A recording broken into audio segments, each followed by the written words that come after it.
Монгол улсын ерөнхийлөгч Ухнаагийн хүрэлцөх бүгд найрамдах энэтхэг улсын ерөнхийлөгч Дроупади Мурму болоод ерөнхий сайд Нарендра Модигийн урилгаараа 10 дугаар сарын 13-наас 16-ны өдрүүдэд тус улсад төрийн альчлал хийж байна. Энэ альчлал хоёр улсын хооронд дипломат харилцаа тогтоосны түүхт 70 жилийн өн хүрээнд болж байгаагаар онцлогтой юм.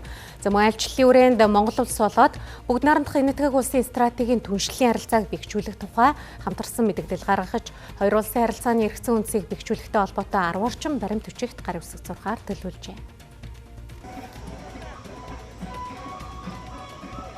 Монгол улсын ерөнхийлөгч хүрэлцэхийг бүгд найрамдах энэтхэг улсын ерөнхий сайд Нарендра Моди хүлээн авч өгтөн дурсгалын мод тарьсан түүнчлэн хоёр улсын хооронд дипломат харилцаа тогтоосны 70 жилийн ойд зориулан гаргасан шуудангийн маркийн нээлтэнд оролцсон.